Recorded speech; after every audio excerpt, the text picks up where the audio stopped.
final del asa de Henle, el líquido tubular se vuelve hiposmótico, ¿sí? Con una osmolaridad menor a 300, quiere decir. Ese valor va a ser 200, 100, dependiendo del grado de actividad de la bomba sodio-potasio ATPasa en la rama ascendente gruesa y el grado de reabsorción por los NKCC. ¿Está? Bien. Después van a ver que, no sé si lo ven en este práctico que viene o lo veremos el año que viene con los médicos, la acción de los diuréticos en distintos lugares del asa para interferir con alguno de estos mecanismos. ¿Sí? Bueno, entonces la función del asa de Henle es diluir la orina. Y con respecto a la sangre, ¿sí? El extremo venoso del vaso recto tiene una concentración acá, un poquito mayor de 300. Y que si ese flujo sanguíneo medular se aceleraba, era mayor la cantidad de solutos que iba a tener esa sangre venosa y por lo tanto iba a determinar que la médula, el intersticio medular se fuera diluyendo, o se fuera lavando. Bueno, ahora vamos a entender un poco mejor la parte del intersticio. Pero entremos primero en el distal. En el distal volvemos a estar en la corteza, ¿sí? ¿Estamos? Así que el intersticio en esta región es de 300 milivolts por litro. ¿Está? Bueno, y fíjense, ¿qué vemos acá? Vemos dos tipos celulares, vemos la bomba, la zona en la membrana vasolateral, y vemos en la membrana apical el transporte de qué iones. ¿Qué ven ahí? Sodio, cloro, potasio. Bien, de acuerdo a los transportadores o canales que ven ahí, ¿qué podrían decir de cuál es el proceso neto? ¿Qué hay? ¿Reabsorción de qué? ¿Y secreción de qué? Teniendo en cuenta el concepto que entendimos de reabsorción y secreción, ¿no? Bien, reabsorción, ¿sí? De sodio, de cloro, que primero pasan por la membrana apical y luego el sodio va a salir por la bomba, y acá no está mostrado cómo se reabsorbe cloro, ¿sí? Y acá fíjense que en esta otra célula cambia el mecanismo de reabsorción de sodio a través ahora de un canal epitelial. Bien, y lo que aparece en sí son estos canales para el potasio o transportadores de potasio con cloro, los KCC, ¿sí? De manera que el movimiento neto, si bien hay potasio que sale por la vasolateral, el movimiento neto más el balance en la zona distal para el potasio, ¿cuál va a ser? ¿De reabsorción o de secreción? De secreción. Va a ir aumentando su cantidad en el túbulo, ¿sí? Mientras que para el sodio, su mecanismo prioritario o el balance neto a nivel del distal va a ser la reabsorción. ¿Estamos de acuerdo? Bien. Bueno, son los canales característicos de esa región, esos que pudimos nombrar recién. La otra característica es que esa reabsorción no ocurre siempre en la misma magnitud. Tiene que haber alguna señal que indique que hay que reabsorber más sodio y que hay que secretar potasio, ¿sí? Por eso, acuérdense que ya en la zona distal, ya sea túbulo contorneado distal o túbulo colector, hablamos de reabsorción facultativa. Este proceso ocurre, pero necesita de una señal para que estos transportadores se expresen en la membrana, ¿sí? Y la señal que va a tener que ver con la reabsorción de sodio y la secreción de potasio es la aldosterona. La aldosterona es la que va a hacer efecto sobre esta zona, sobre este tipo de células. ¿Está bien? No vamos a entrar en detalle en la aldosterona porque eso lo vamos a ver el año que viene como regulación del sodio y del agua, ¿no? Pero, fíjense, es una hormona derivada del colesterol, así que es lipofílica, va a tener sus receptores en el interior celular, son citosólicos, y la unión de la hormona al receptor lo que hace es modificar la transcripción génica. ¿Está? Entonces, les puse esto para que puedan hacer la conexión entre la señal de aldosterona, la unión a su receptor intracelular y la exposición de estos canales que son los responsables del mecanismo de reabsorción de sodio y secreción de potasio. ¿Está bien? Bueno.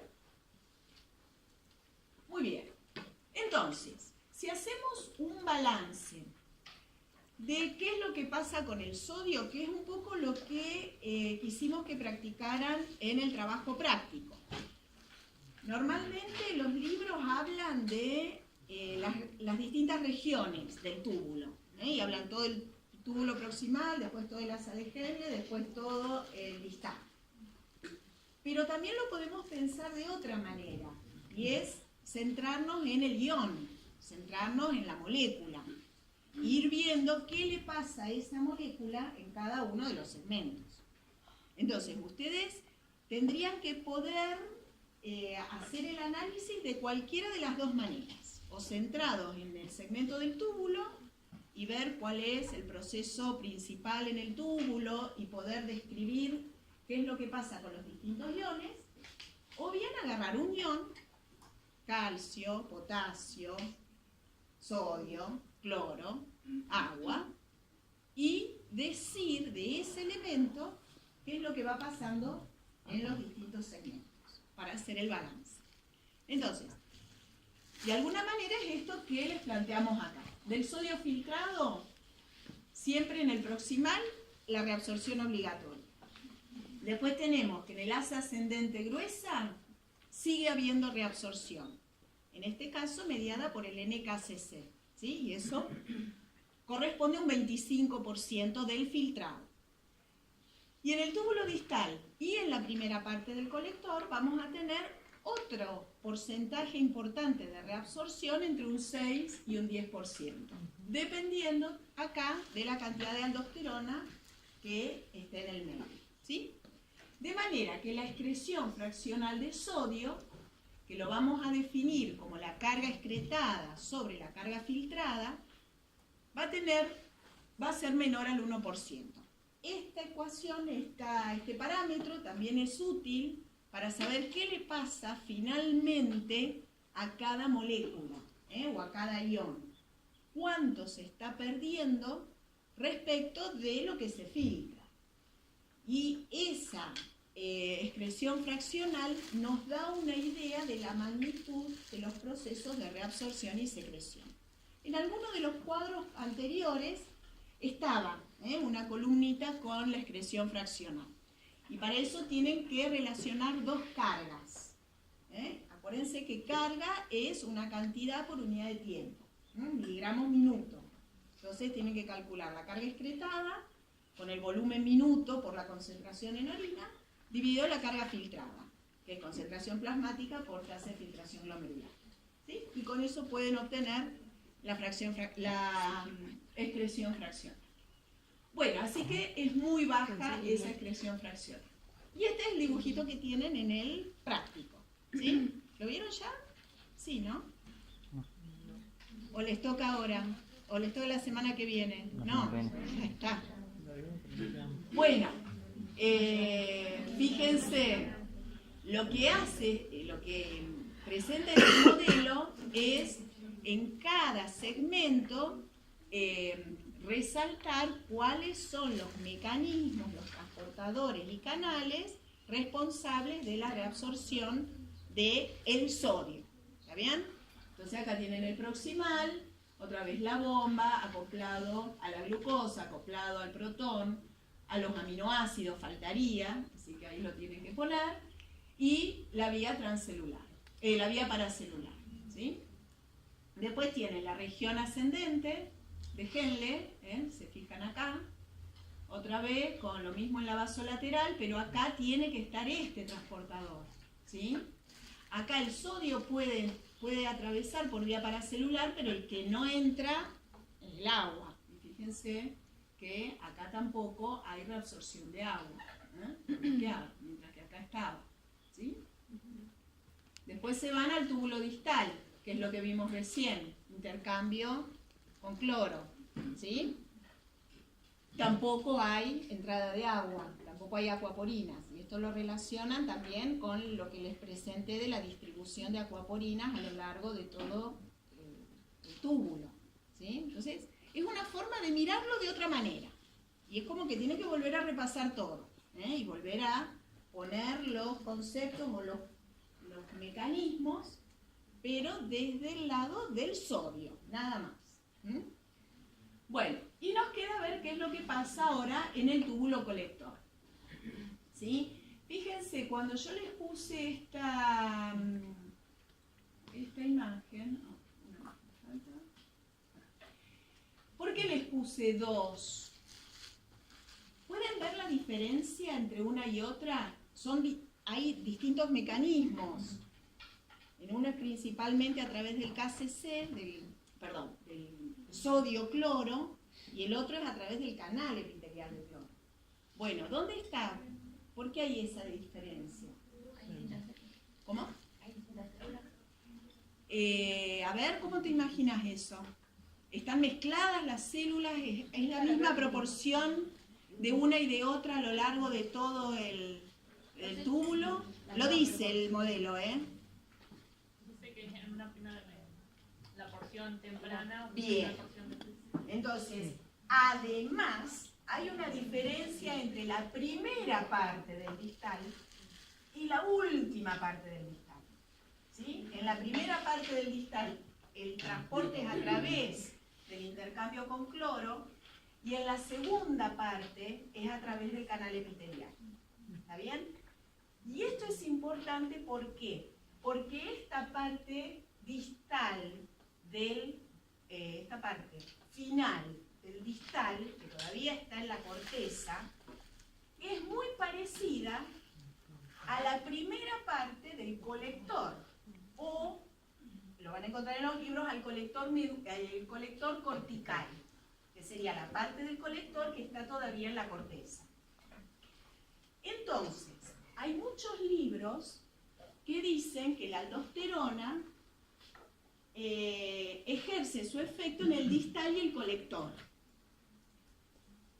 Ojo, en la zona cortical, para estimular la expresión del canal epitelial del sodio. No me metan a la aldosterona en el colector medular, ¿sí? Pero lo dice el libro. Bueno, pero tienen que empezar a interpretar qué está faltando o qué dato no estamos teniendo en cuenta. Por eso yo se los resalto acá, ¿sí? Cuando el libro dice que actúa sobre el distal y el colector, fíjense si estamos todavía en la zona cortical, ¿sí? Entonces vamos a tener procesos relacionados a la región cortical de la región distal, ¿sí? Además, en estos túbulos, como en el intestino, no hay un lugar. De acá para allá es una cosa, de acá para adelante es otra, sino encontramos estas transiciones. Y por eso hablamos de una región distal o una región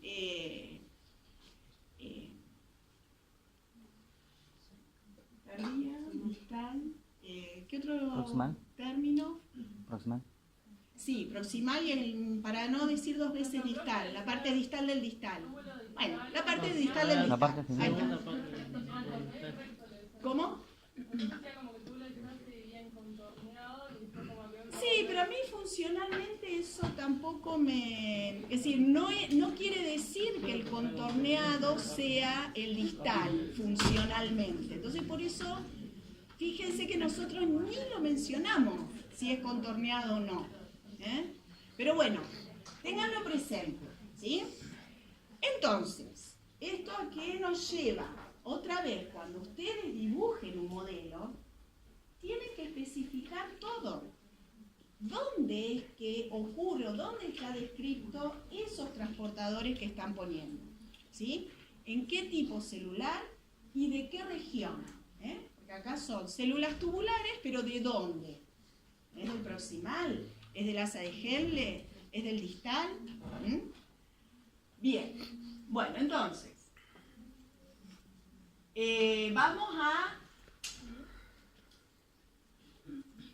vamos a esta región, que es la que nos falta. Fíjense, el túbulo distal le pusimos nada más el intercambio de sodio-cloro y en el colector ponemos el canal de sodio, ¿sí?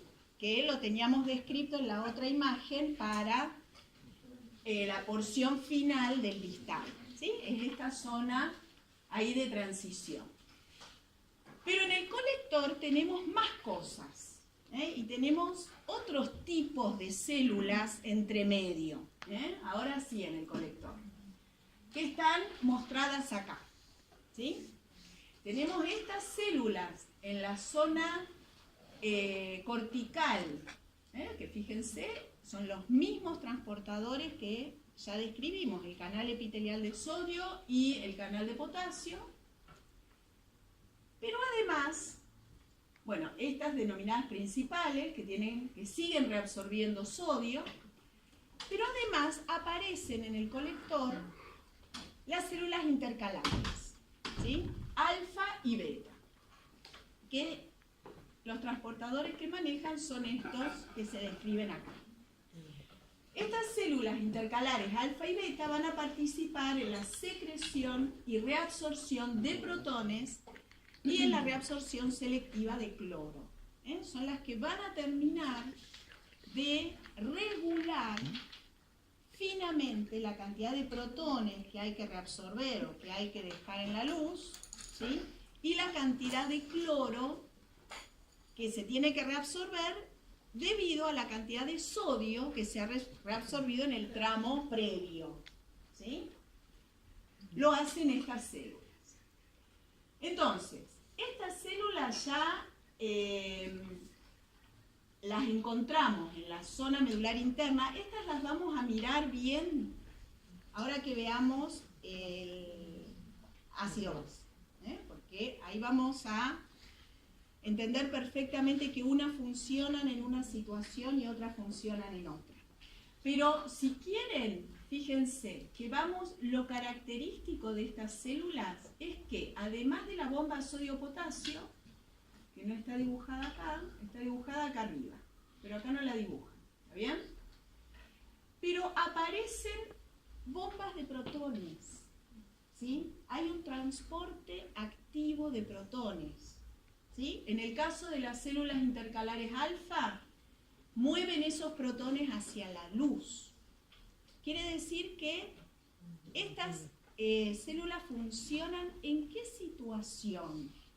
En una acidosis, porque la célula lo que hace es secretar activamente protones a la luz para que se acumulen en contra de un gradiente. Y eso permita, ya estamos en la parte final del nefrón, así que ya unos segundos después ya eso se va a eliminar, ¿tá? Mientras que en la célula intercalar beta, esa bomba está en la vasolateral y lo que hace es acumular activamente protones en el intersticio y favorecer la salida de bicarbonato, ¿sí? O la no presencia de protones, porque acá ya bicarbonato tenemos poco, y son otros los bufferes que van a ser más importantes en regular el pH de la orina. Principalmente va a ser el amonio y el fosfato. ¿Está bien? Así que lo tenemos que relacionar con esos dos bufferes. Por eso no quiero meterme demasiado hasta que presentemos los bufferes en los distintos líquidos. ¿Está bien? Bueno. Miren acá. Acá tenemos ya una célula del túbulo colector en la médula interna, ya en la porción profunda de esa médula. Y vemos los transportadores que hay en la membrana apical, de sodio, la salida de potasio, el canal epitelial de sodio, el ROM, transportador para urea y transportador para agua. Todos estos, fíjense que van a estar regulados por señales hormonales. Es decir, normalmente no los vamos a tener expresados. Y ese epitelio del túbulo colector de la médula va a empezar a reabsorber agua, va a reabsorber o secretar urea de acuerdo al gradiente, ¿sí? Cuando aparezca una señal hormonal. Y esas señales hormonales tienen que ver con la regulación del sodio y del agua corporales. Las señales van a ser la vasopresina o antidiurética, ¿sí? Que fíjense lo que hace es estimular o favorece la aparición o la expresión de acuaporinas en ese epitelio que era cerrado, ¿sí? Pero son otro tipo de acuaporinas, son las acuaporinas tipo 2, que están en vesículas y que cuando la vasopresina se une en los receptores de la membrana vasolateral, esas vesículas van a fusionarse en la membrana apical. Entonces ya dejan la membrana apical permeable al agua por una vía transcelular, ¿sí? Entonces el agua va a entrar a la célula y de ahí va a salir al intersticio, ¿tá? Y por otro lado vamos a tener una señal que también regula el agua, pero a través de la regulación del sodio, que es el péptido natriurético, ¿sí? Entonces ya les digo, los vamos a volver a ver el año que viene, pero vayan viendo acá que todos estos segmentos tubulares, ya sea del distal o del colector, requieren la presencia de alguna señal hormonal para tener expresados sus transportadores.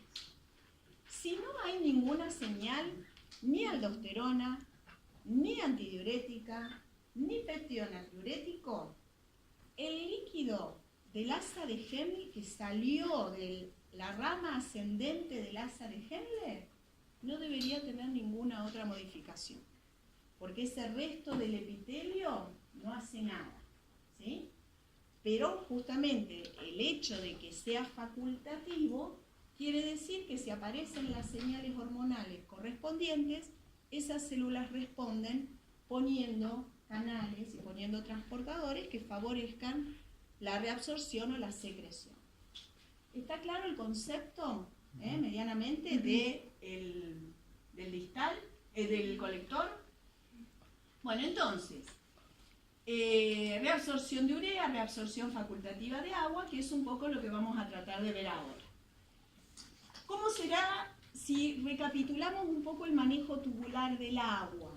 ¿Qué fue pasando con el agua a lo largo de todos los segmentos del nefrón? Vemos que de todo lo que se filtra, que dijimos que eran como 180 litros en un día, otra vez, un 70% se reabsorbe en forma obligatoria en el proximal. Luego tenemos en el asa descendente de Henle, acá era donde el túbulo se iba enfrentando a un intersticio cada vez más concentrado. El epitelio todavía es permeable, así que el agua sale, ¿sí? Entonces perdemos agua del túbulo. Por lo tanto, hay reabsorción de agua en la rama descendente de Henle, ¿sí? No se lo aprendan de memoria esto, tienen que ir razonando qué pasa en cada parte del túbulo. Entonces, esa reabsorción, que de alguna manera, si bien es pasiva, pero es una reabsorción, en definitiva, llega a un 25%. Y después, a partir de acá, ¿qué pasa con el agua? ¿Cómo dirían? El túbulo es impermeable, y entonces, ¿qué pasa con la reabsorción de agua? Bien. ¿Cuál sería, si lo tendrían que decir en una sola palabra? ¿Qué pasa con la reabsorción de agua? Es facultativa, entonces depende. Depende de qué señales hay en el medio. ¿Está bien? Bueno, entonces, fíjense. En este caso tenemos que el nefrón distal se mantiene impermeable al agua. No hay ninguna señal hormonal que indique que haya que reabsorber agua. Eso ocurre en una situación en donde el agua corporal, ¿cómo está? La cantidad de agua total del organismo. ¿Está normal o aumentada? El individuo está sobrehidratado o hay un exceso de agua corporal. Entonces, no va a haber ninguna señal hormonal que le diga al túbulo distal, no al túbulo distal, a la región distal que tiene que reabsorber agua. Por lo tanto, fíjense cómo se va concentrando el líquido tubular. A medida que sube por la rama gruesa, esos solutos van saliendo al intersticio y va quedando el agua. Como salió el líquido tubular de Henle, ese líquido así se pierde, porque en la parte distal no hubo ningún proceso de reabsorción. Entonces, en esta situación, cuando hay una sobrehidratación, la excreción de agua es alta. Tenemos un alto volumen de orina con una concentración de solutos muy baja. ¿Sí? Y eso lo podemos apreciar, bueno, no solo en el volumen, sino en el color que tiene la orina. Vemos que es muy clarita, incluso puede ser prácticamente agua. Justamente ese clearance de agua libre me está diciendo que se está eliminando mucha agua sin solutos. Bien, vamos a la situación opuesta. En presencia de un déficit corporal de agua, que en general es la situación más común en los individuos, de encontrar que estamos con un déficit permanente de agua. Ahora por ahí ya hay mucha más información y uno se está obligando a hidratarse permanentemente. Pero si no, estamos siempre con un balance negativo de agua. Entonces, en esa situación se libera antidiurética, que va a ser permeable al túbulo distal y colector al agua. Entonces el resultado va a ser, hasta acá ya lo sabemos. A medida que nos movemos por este túbulo distal y por el colector especialmente, el agua se va a reabsorber. Y esa reabsorción de agua va a estar comandada por la hormona antidiurética, que lo que hacía es hacer al epitelio permeable al agua. ¿Está bien? Bueno, entonces, el volumen de orina que se va a eliminar es pequeño, es bajo y muy concentrado. Entonces, fíjense la gran plasticidad, los rangos tan amplios de volumen y concentración de solutos que puede manejar el riñón, dependiendo de lo que está pasando a nivel sistémico. Sí. En la última porción del túbulo distal, Sí. ¿hay Sí, sí, sí, sí. O sea, lo tenemos que tomar como que son las dos porciones entonces. En la parte distal del colector, sí. Distal del distal. Y primera del colector, sí. Y vas a ver que son las mismas acuaporinas, que son las acuaporinas tipo 2, pero en realidad en la porción distal, es decir, lo que te va a decir quién lo regula eso es la presencia de receptores para aldosterona o para antidiurética.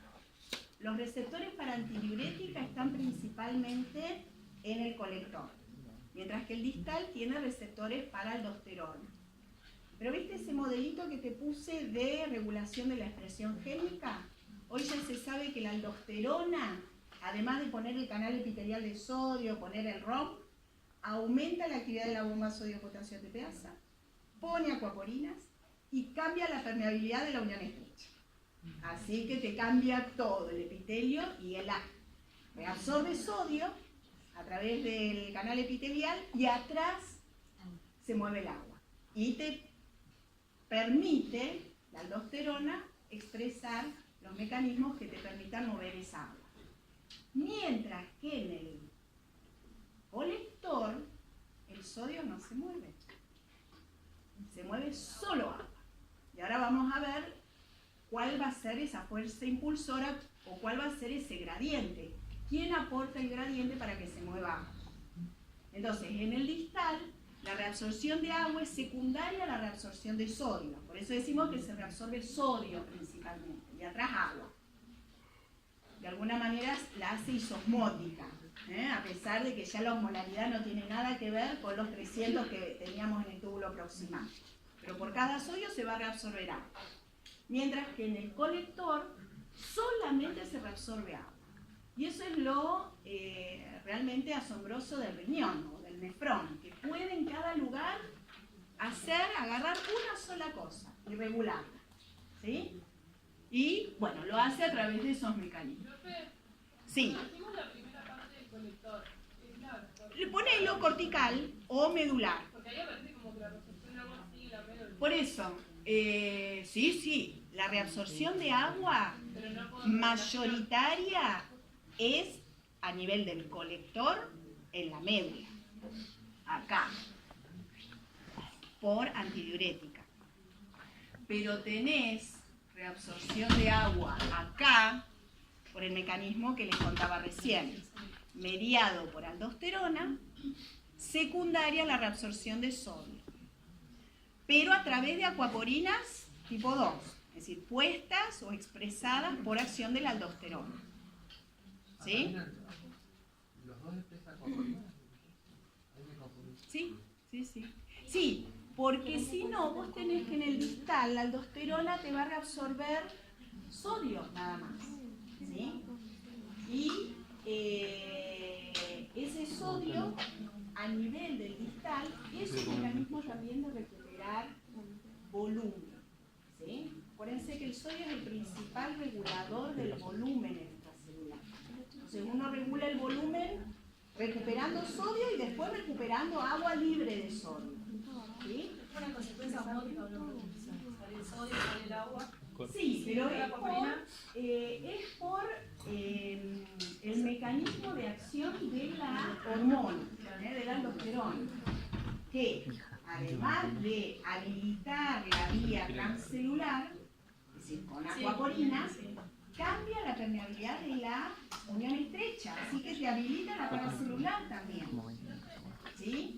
Y evidentemente esa va a ser la vía más, cuantitativamente más importante. ¿Está? Siempre en la cortical, digamos. En la zona cortical. Lo que pasa es que como en la zona cortical tenés 300 en el intersticio, esa entrada de agua tiene un límite. Llega hasta 300 nomás, hasta que se equilibra 300 en el túbulo. Fíjense la densidad de las pelotitas. Es igual a esta prácticamente. Por más que yo le abra la unión estrecha, no va a pasar más agua que los 300 milimoles por litro que fija ese intersticio. En cambio, en la médula, el que me asegura semejante reabsorción de agua es que tengo el intersticio concentrado. El intersticio va de 300 a 1200. Entonces, cada vez que se va metiendo más en la médula y si hay acuaporinas, el agua va a salir sin límite prácticamente. El límite va a ser cuando se equilibren ambas osmolaridades. Esa es la fuerza que uno le da. Esa, la osmolaridad del intersticio. Puede ser, porque como que no me imagino que se puedan poner acuaporinas solo en el distal y no en el colector.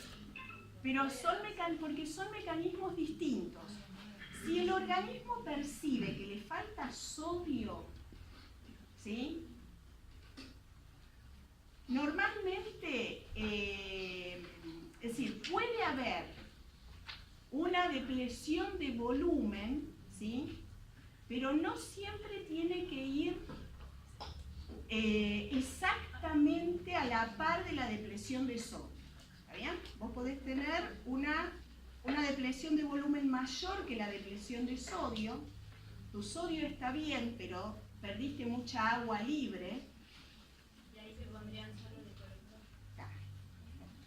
Mientras que, si perdés las dos cosas, o perdés prioritariamente sodio, el que más va a trabajar es el distal, con la aldosterona. ¿Sí? En la mayoría de los casos, ya vamos a ver que la antidiurética también tiene una acción, o la aldosterona, cuando la aldosterona sobre la antidiurética.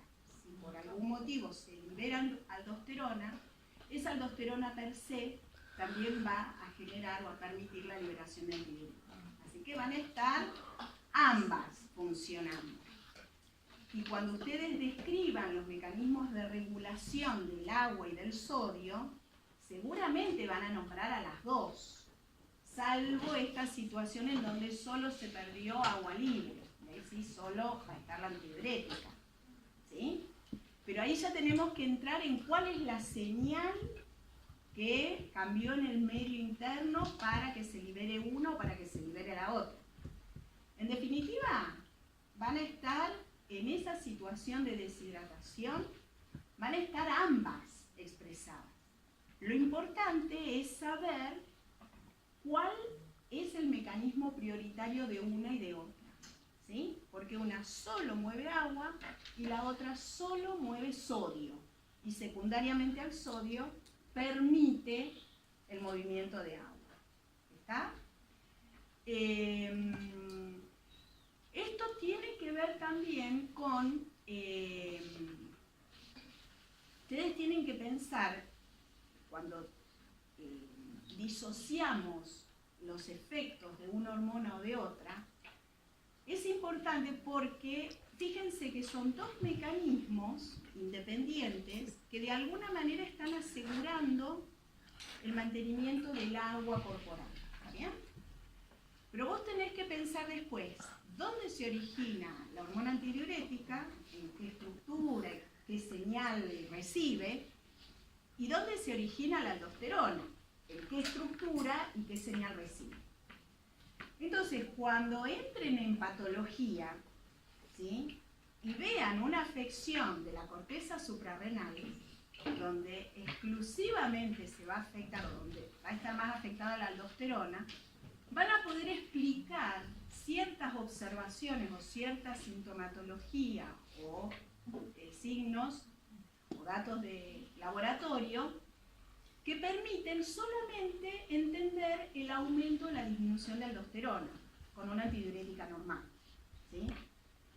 O viceversa, un cuadro de alteración neurológica que genera una liberación inadecuada de hormona antidiurética te va a dar un cuadro clínico o una sintomatología que no se puede explicar con el aumento de las dos. ¿Sí? Entonces ahí es donde uno puede, después con la patología, uno termina de entender por ahí bien cuándo es una que actúa y cuándo es la otra, o en dónde veo un caso y dónde veo el otro. Pero en el individuo normal, en general van a estar ambas actuando al mismo tiempo, porque siempre que hay un déficit de sodio va a haber un déficit de agua, pero a la inversa no, puede haber solo un déficit de agua sin uno de sodio. ¿Está más o menos? ¿Va? Pero eso lo vamos a después a ver bien. Acá lo que me interesa es que vean los cambios, y esto es normal, el riñón normalmente puede hacer eso. Y díganme, ¿cuál va a ser la máxima concentración que puedo tener de orina? Deme un número. En osmoles por litro. Hasta 1200. ¿No? Hasta 1400.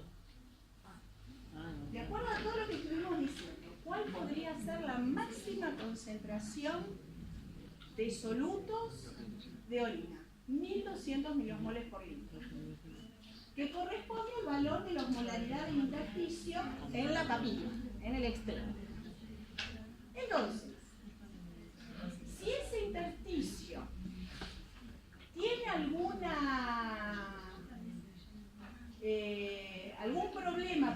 mirá, se está lavando muy rápido porque el flujo medular sanguíneo aumentó, ¿sí? ¿Qué va a pasar con la capacidad de concentrar la orina de ese paciente? Si el intersticio por algún motivo no está tan concentrado, en vez de tener 1200, tiene en la papila 1000, 800, 600. ¿Qué va a pasar con la?